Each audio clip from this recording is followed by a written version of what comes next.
Hello and welcome to the Webflail podcast, the podcast where we interview successful Webflowers about their 3 biggest failures as creative entrepreneurs. Now, obviously, this is the video recording of the podcast, but if you want just the audio, head to Spotify or Apple Podcasts or wherever you get your podcasts to listen to the edited version there. Also, I send out a banging newsletter every week called the Webflail Roundup to help you to become a more successful Webflower. So I send you the recording of the podcast, I send you 3 Webflow jobs, and I also send you an article and inspirational websites. So why not go sign up? Just check the link down there or go to webflail.com. Now, let's get into the episode. Hello and welcome to episode 19 of Webflail, the podcast dedicated to uncovering the greatest failures behind the greatest Webflowers, because success often comes after learning from many failures. I'm your host, Jack Redley, a failure connoisseur, and today my guest is Maggy Monceaux. Maggy is the web designer and web developer behind Easthood Studio, based in Toronto. She is also the co-founder at NoCode North, an inclusive community of Canadian Webflowers and NoCode enthusiasts on a mission to network, support, and to learn from peers. However, Maggy wasn't always a Webflower. Coming from a film background, she used to craft props in the film industry. Maggy says on her website, "I transferred my love for building things to designing and developing websites." Maggy, it is an honor to have you here today. It's really nice being here. Thanks for having me. Great. And I definitely butchered your name. So can you just say how I should have said your name in the intro just then? Oh, yeah. Maggy Monceaux. Yeah, I know. It's a weird French name. And it's Monceaux. Okay. Yeah. It's a great name. I'm just a terrible linguist. So I'm sorry for butchering that. Maggy Monceaux. Monceaux. Monceaux. Okay. Don't worry about it. Just go by Maggy. It's fine. Maggy's a lot easier. Okay. So after digging into your background and your IMDb profile.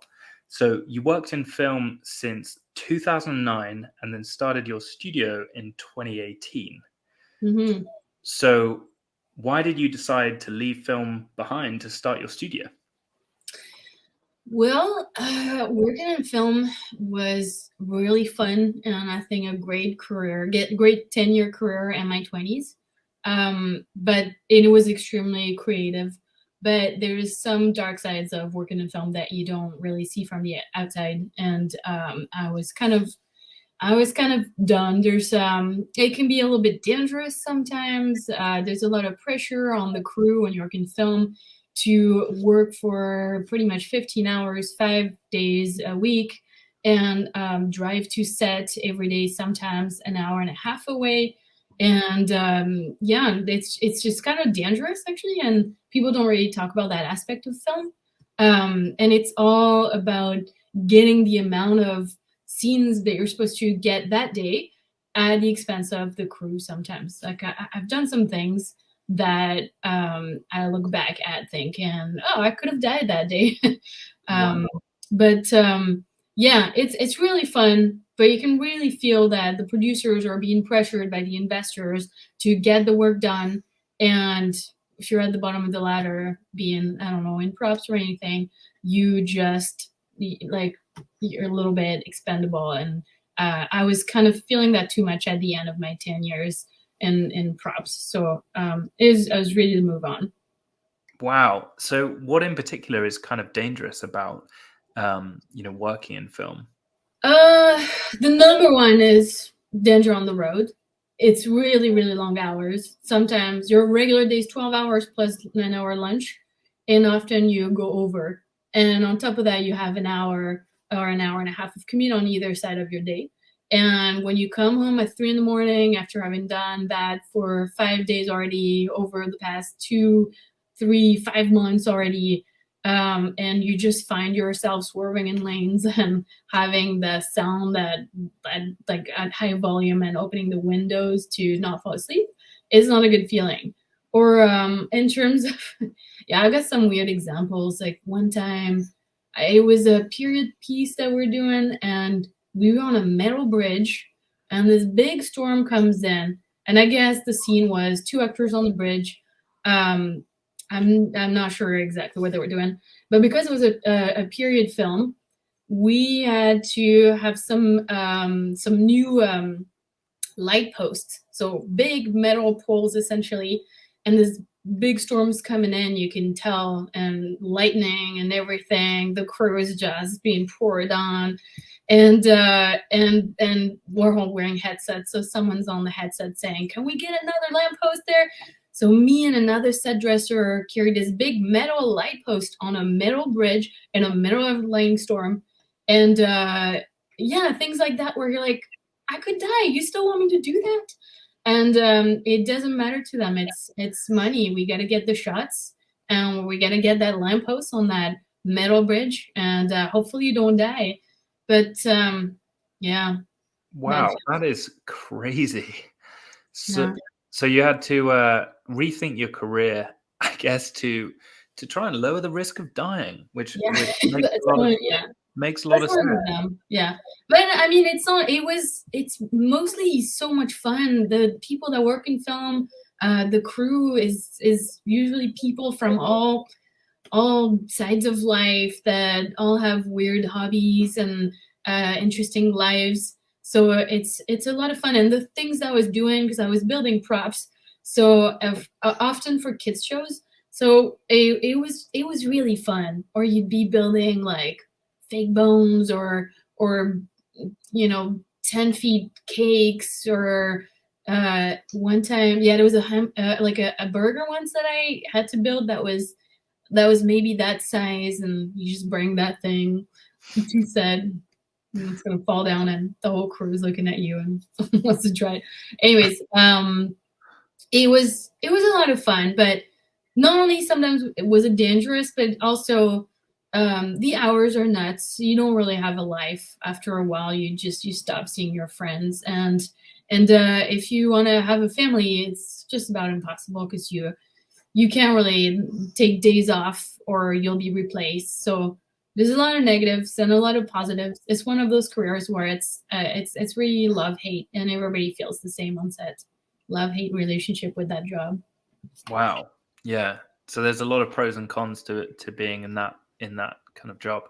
And so you started your studio. I mean, you obviously have a creative eye, and you really enjoy interacting with people. I guess that's part of it as well. But when did working in your studio kind of come into your life, and how did that come about? So I had been prepping my exit from the film business for a few years, and one thing I did at some point, I went to Montreal for 3 months and took a kind of like an accelerated course in design, thinking that graphic design would be my way out. And as part of this 3 months course, there was one small class about HTML and CSS and web design in general. And the professor was great, and his sense of design was amazing, and I loved it. And out of all the graphic design stuff I did there, I think that was probably my favorite class. So that's where the idea first came into my brain, to maybe do web design instead of graphic design. And I'm really glad I did, because I think, especially with Webflow, you can really make a good career out of this. Well, I feel like I would still be struggling trying to be a successful graphic designer if that's the route that I had chosen. And then you found Webflow shortly after this course, did you? And that's kind of how the agency started. Not shortly after this course. I was still working in film for maybe a couple of years after that, and then I had my first baby. And while I'm at leave doing nothing, that's when I found Webflow. At first, I was trying with my little CSS and HTML skills and no JavaScript to do these big, to put on online these big ideas I had that involved a lot of animations. And I realize now that's all the stuff that you can do with Webflow. I was trying to do it by myself without Webflow.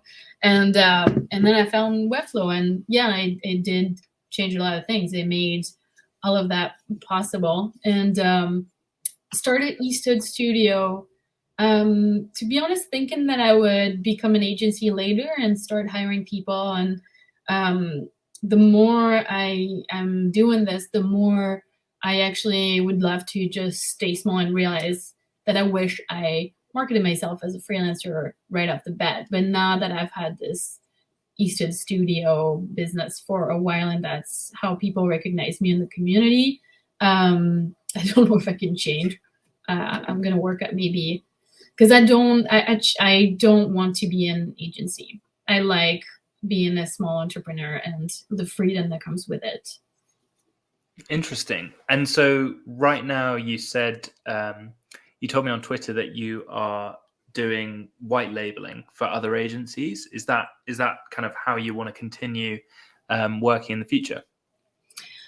That's I don't know long term, but for now, that's definitely one great way to really work sustainably and have a good income and do creative things, because I find often agencies have great designers too. And like in my case right now, since I had a baby recently, I still take care of the baby at the same time. Rather than, and it's also rather than in the past, I was kind of struggling finding clients. This is such a great way to not have to do that. I feel like when you're a solopreneur, if you want to call it that, there's two paths. There's the white labeling, dev only work, which is great. It's a little less work than trying to find your clients, and it's very fulfilling. Or there's, the Grace Walker way, just to find, do it all and still stay small, which is incredible. I'm really looking forward to asking her about it next week. I think it's awesome. But to me, it's the two paths you have in having and staying small. Yeah, I love this approach of white labeling for agencies, because I think a lot of the time people think, okay, I'm a freelancer, how do I get clients?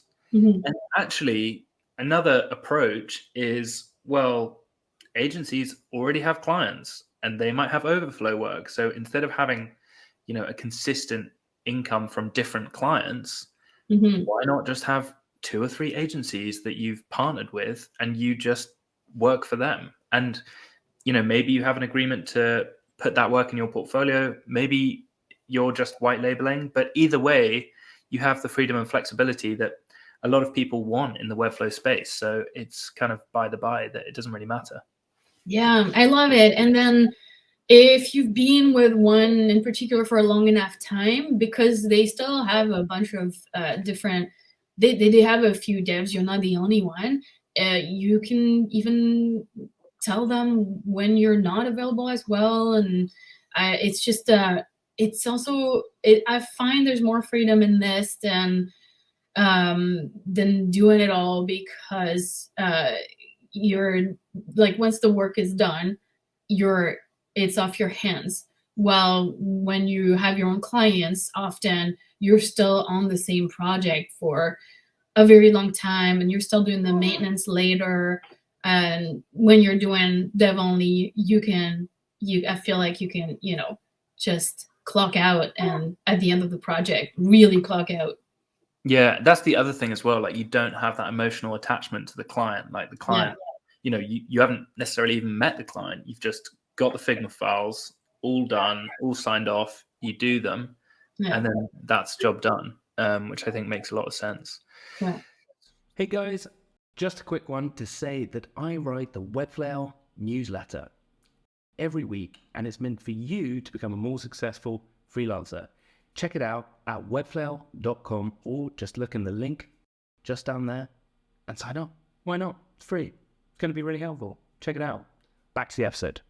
Tell me about failure number 1, failing to find the right niche or focus on the right type of work.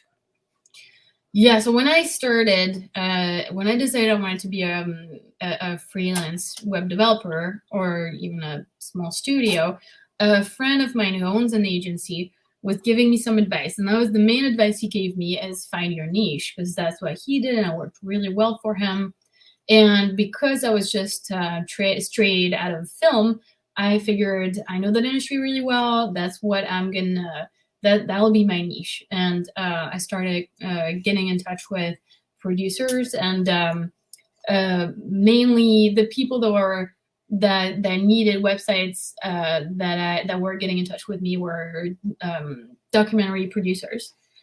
And so it was great because I got to build websites for real clients and really get some experience in.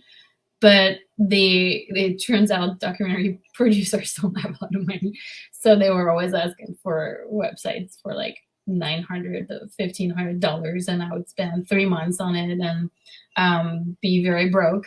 So that was the wrong niche. And I think what I didn't understand is that your niche doesn't necessarily have to be an industry, because eventually, well, the advice was coming from the FinSuite podcast, but the niche turns out it was actually Webflow development itself. And once I understood that, I finally started making money and made this job sustainable, as opposed to going deeply in debt. That's crazy. So do you think that there's too much emphasis on niching in the Webflow space? Because a lot of people seem to give contradictory advice about this. Some people, like Ran Segal from Flux Academy, is like, you know, if you are the, I don't know, like retail niche, or you're the e-commerce niche or whatever, while other people just say, well, Webflow in itself is a niche. Like, you can just be a Webflow developer, and that is niching down. What do you think about that? Yeah, it's not necessarily a bad advice, but it takes a long time, I think, to be recognized for the niche that you've picked. So it can be very, it can really bring you down at first, because maybe people are faster at figuring out their niche and getting the clients than I am. But it was a little bit, it didn't work as fast as I thought. And at first I thought it was bad advice at first. And but then again, Webflow is a niche too. It's just not an industry. It's a type of work that you do. So it's not bad advice, but I wish, like, I guess my failure was not to figure out right away what was the proper thing to niche in. And then again, it was kind of a necessary failure, because I didn't have the experience to be a Webflow dev like contract. I did after a few years, but I kind of needed to have the wrong niche, do all those websites for no money, and get all that experience in to have the level to be hired as a Webflow developer eventually. Yeah, I think though that, like, you need time to work out like your processes and all of that, and that comes like over time. And to straight away land on a niche that you're like, yes, I can get clients. If you get loads of clients from niching down suddenly, great, but then you've actually got to fulfill those clients. And if you haven't actually had that experience, then it might not be that helpful. So I think there is a kind of period of working things out. Like, I remember I was a sustainable company web designer, whatever that means. I mean, I got the randomest gigs, and then I tried to be a yoga instructor web designer, which was even worse. So yeah, you can laugh at that. That's absolutely fine. You don't need to hold that back, Maggie. It was a terrible, terrible choice of niche. But just by doing Webflow, you are kind of in a niche in itself, especially if you approach agencies and say, hey, you know, I could do freelance dev for you. And, you know, if they're a Webflow agency, then likely it is they've got overflow work. Yeah. So yeah, and I think the niche can be more general. I think when people think of a niche, they think of a specific industry. But when you work for an agency, like, I guess the niche is often e-commerce, and the websites you do can be so random. Like I don't know actually that I can say it because it's white label, but the one I'm working on right now, it's like this cool I can't say it. But anyways, so there's some weird things that you do a marketing site for that are completely different from one another. It can be it can be like a pacemaker, and then a phone company, and you know. So, but the niche itself is either Webflow marketing sites or e-commerce, and it doesn't have to be a specific industry. Yeah, I think it's great if you learn Webflow and you can get freelance agency work, or even get hired for an agency as in a full-time position, and you're going to be exposed to so many different industries, e-commerce sites, landing pages, like all sorts of different stuff. And that is kind of where you can work out, which type of clients do you like working on? Which type of websites do you like working on?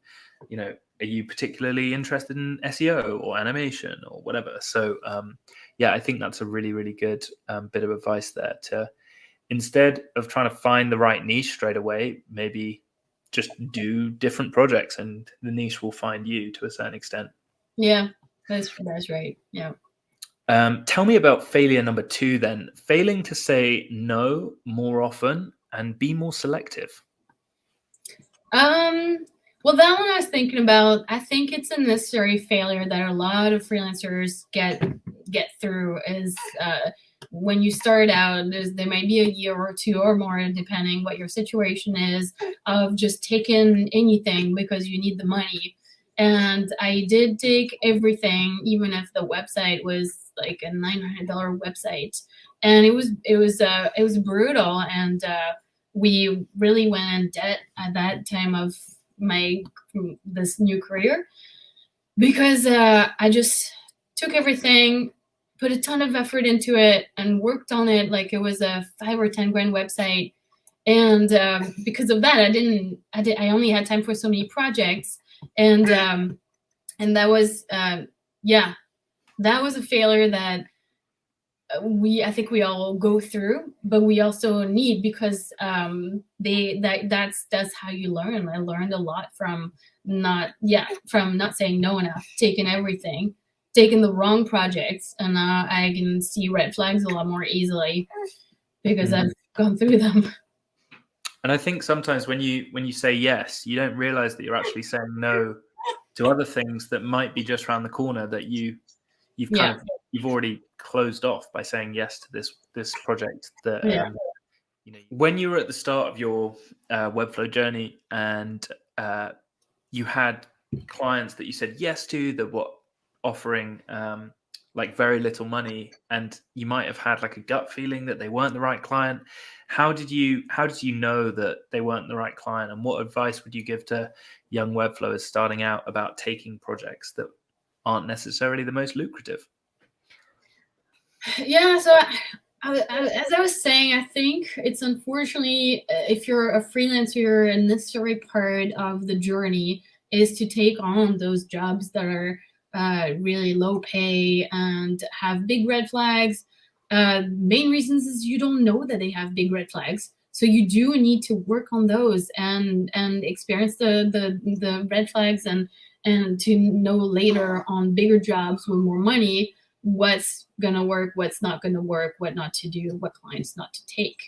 But it's I used to say yes to all the projects that were coming my way because there weren't that many. I didn't have much of a choice. So if the website was $900 and I was gonna work on it for 3 months to make it look great, I would take it. And it was it usually involves a lot of scope creep, because at the time I didn't know how to really define the scope, and it was pretty brutal, and we went badly in debt at that time because of that. But I've learned a lot. It's very valuable, and I almost recommend that you go through that failure when you start out, because you'll make that mistake once with a client, you never make it again.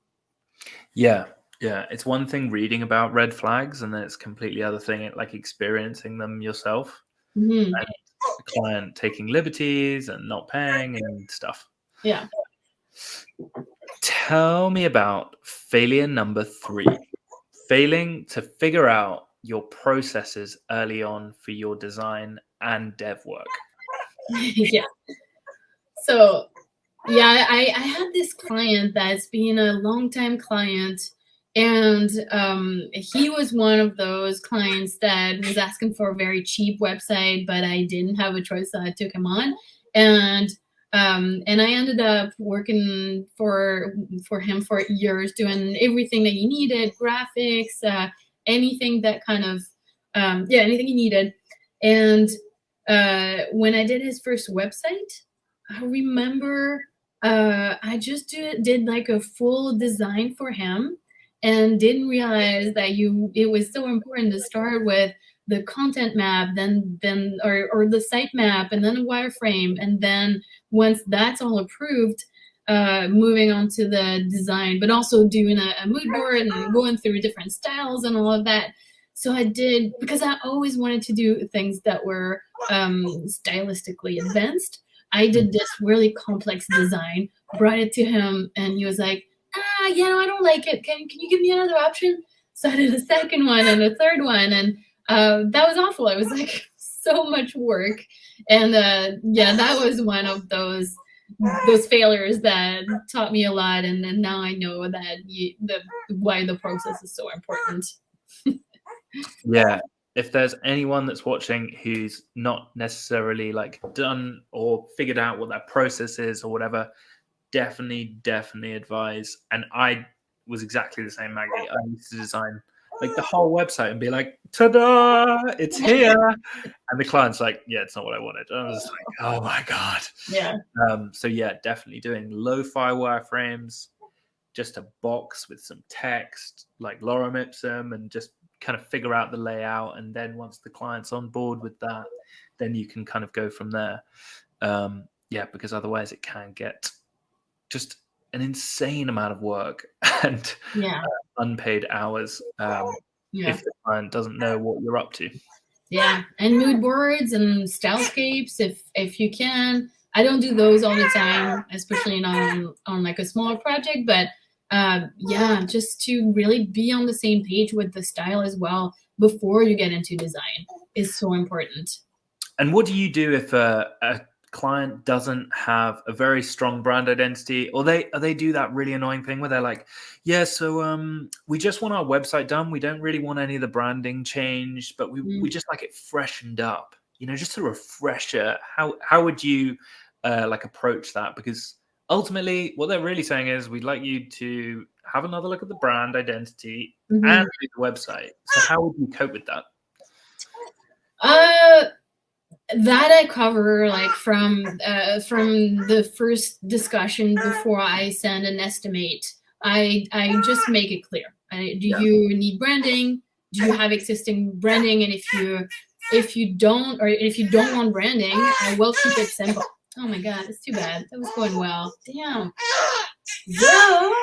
Why? Zoe wants to say hi. It's such a good question too. Yeah, let me try a little. We're gonna finish that bottle. You're tired, I can tell. We're gonna finish that bottle. Oh yeah, you're tired. Okay. Just fall asleep here. Fall asleep here. Shh. Shh. Shh. Okay, there we go. What was I saying? Make it clear from the start. What's a good place to restart for your editing? Shall I just ask that question again? Quickly? Yeah. Okay, so what would you do if a client said, hey, yeah, we'd like you to redo our website, but we'd like you to just refresh our brand identity. Like, it's not quite right, but we'd like you just to relook at it. But we don't want branding done. We just want you to refresh our brand identity. How would you navigate through that client scenario? Yeah, so I feel like that's a classic red flag. So I just make sure that's super clear from the time that I send the estimate. I just before sending an estimate, I ask a lot of questions, and that's one of the big ones too. Do you have an existing brand guideline somewhere? Do you need one? Do you not need one? And if and since that's been talked about from the start, I'll I'll talk about expectations right away and say if you don't need one, you don't want one, we'll keep it simple. What I usually do is I do like a minimal thing and just pick fonts and colors for them, but I'm not going to go in detail, and I make sure that expectation is set right away. But yeah, and that's the part of figuring out your process that I feel like I wish I had back then, is those you go step by step, make sure that things are approved before you move on to the next one. And that's one of them, that those figure out the scope and agreeing to the scope before you move on to the next bit is a big one. Yeah, and getting things signed off as well, like not just before the client call, like before agreeing on project scope, you know, working out, are you going to be doing a brand identity? If you're not doing a brand identity, then, you know, you are going to expect a very, very simple brand refresh or whatever they want. But then also, you know, after you've done the brand identity, sign off. After you've got the copy, sign off, like at each stage, so that you can say, look, we can't change this because we've already signed it off. That's done. And any more changes are going to be extra hours on top, because otherwise scope creep. It's kind of like one of those, you know, those ivies that come up trees and like just kill the tree. Yeah. I think it's called like killing ivy. My mum was talking about it the other day. She's really good at gardening. But anyway, it's kind of like that. Okay, so you talked about the design and dev process, but for anyone that is in Webflow and they're like, I don't really know what my process should be, can you give a little bit of an insight into how it works working with agencies? Because do agencies just provide the Figma file and then they say you can build it, and you can build it with whatever build system you use, your class naming system, or how does that work with agencies? Well, you know, something that's kind of interesting is that there's a bunch of agencies, including partner agencies. Like the one I work with is a partner agency that are still kind of new to Webflow, and they're so they used to do a lot of e-commerce, not with Webflow, and are now realizing there's a big market for marketing sites in Webflow, that they are not yet fully aware of the best practices with Webflow. So sometimes they'll come to me and ask, now I started to see that they'll ask for a client first build. But in the past, they haven't always. So it's almost like up to me to tell them this is the best method for this. Like we'll do in client first with a style guide in the project, and it'll be easier for you to. It's just that class naming convention is really good for scaling. But so yeah, in terms of dev only work, the method oh my god, I'm so sorry. Did we get through an entire question? You were so yeah, we definitely did. I mean, we got through the question about brand identity and then doing dev work, but I mean, we could. It's so much work for you. No, it's cool. It's, I mean, like my little brother is actually the podcast editor, so okay. I'm just what I've done is I'll rewatch this and just tell him. Yeah. And make it clear that we don't want Zoe in the video. Hello, so, bro. Yeah. I'm so sorry about this. Don't worry, it's absolutely fine. Life happens.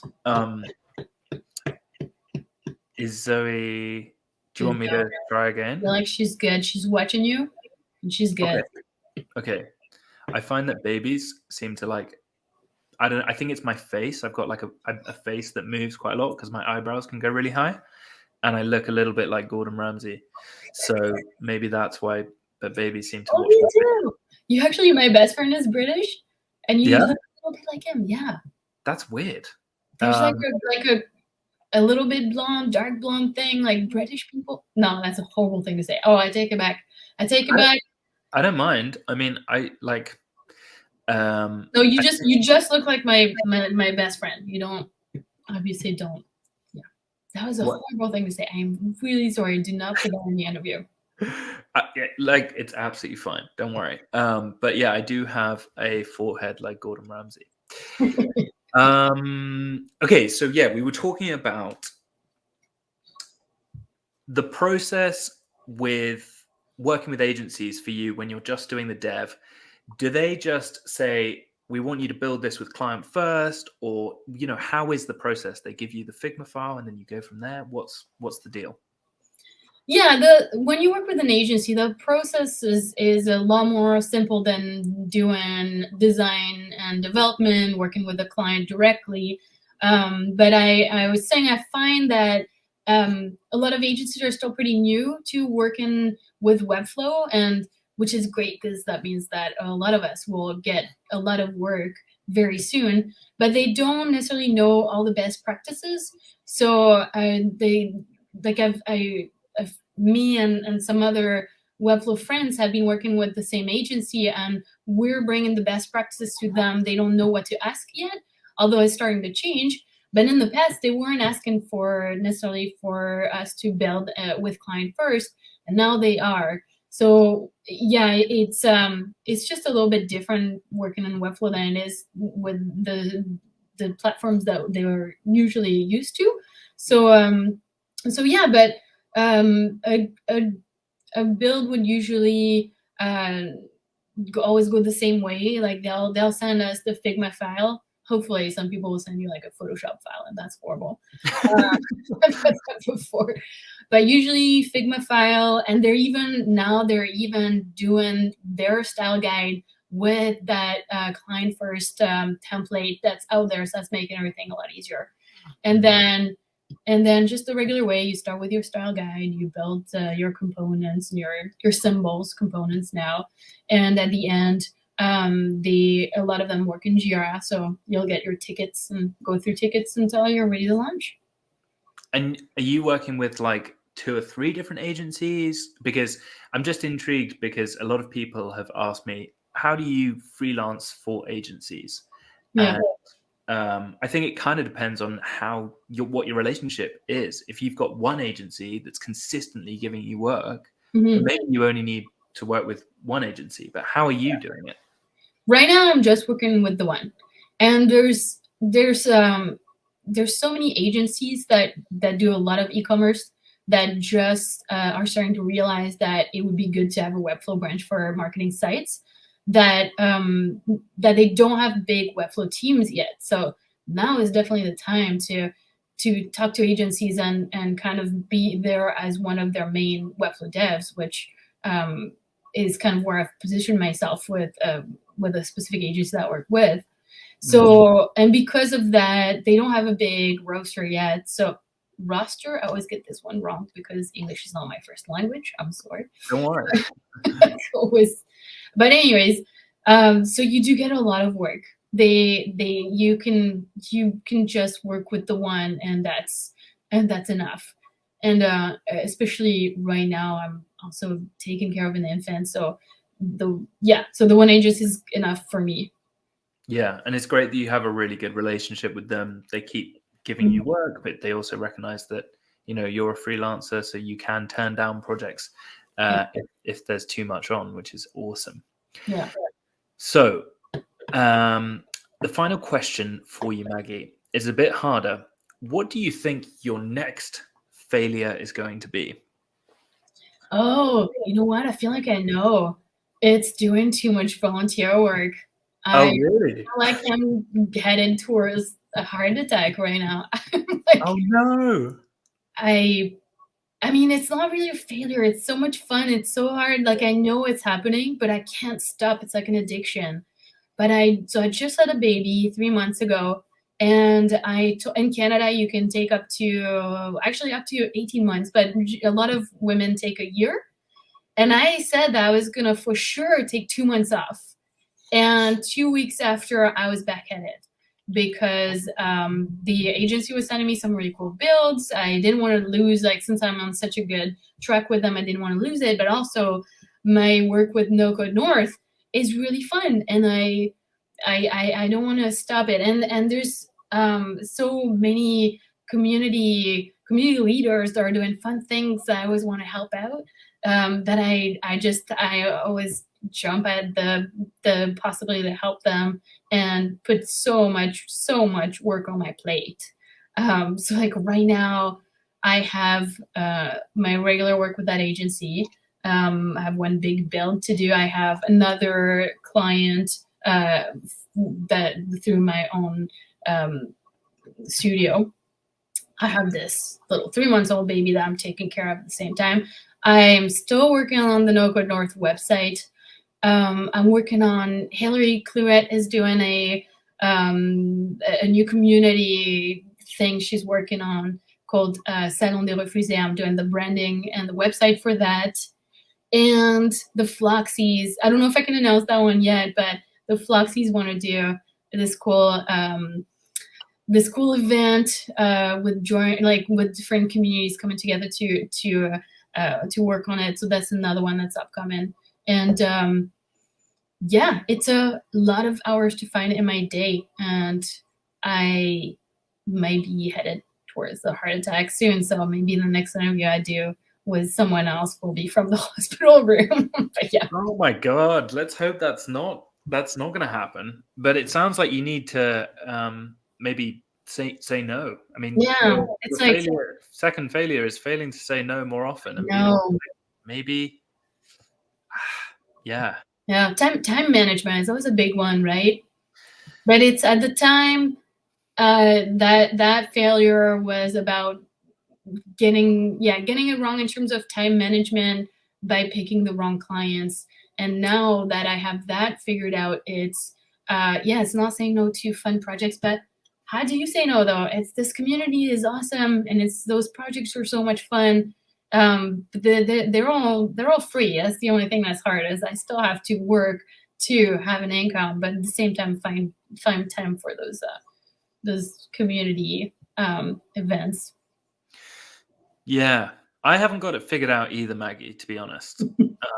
I don't think this is my next failure. I think this is my weekly failure. But yeah, as long as and is it a failure? I don't know.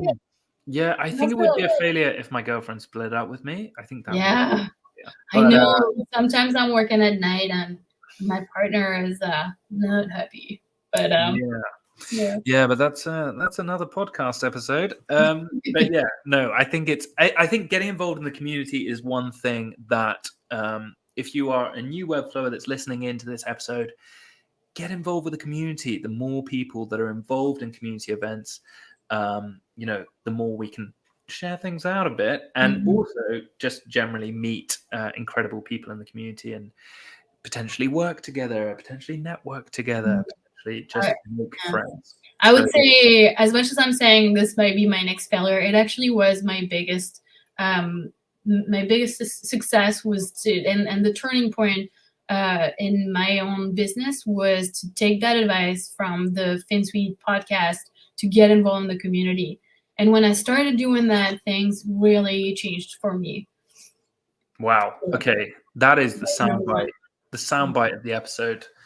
As much as, seems like failure is a big effort on top of all the other work and life stuff that you're doing, it sounds like it's incredibly fulfilling and actually might, lead to opportunities down the line as well. So, it's funny how doing stuff because you just enjoy it actually might lead to crazy opportunities. Whereas all the stuff that's like to get work, like posting on social and things like that actually, might not even lead to that. So funny how life happens. Maggie, where can people find you if they want to ask you anything about this episode? Twitter mainly. That's probably my main one. Or through my own website, I guess. Although I need to redo that website. It doesn't really fully reflect me, and I don't love it anymore. But yeah, Twitter and the NoCode North community as well. If you're Canadian, we have a Slack for the Canadian community, and but we also have weekly meetups at what we call our lodge. So I'm there at noon Eastern every week. So that's another place to go. That's awesome. So that's at Easthood Studio, and then we've got at NoCode_North if you guys want to follow there on Twitter as well. Maggy, it's been epic to have you. Thank you so much for sharing so many nuggets, and best of luck with everything that you're doing, both work-wise but also community-wise. I hope you do not have a heart attack. Yeah. Thank you so much. Epic. See you guys next week. Bye.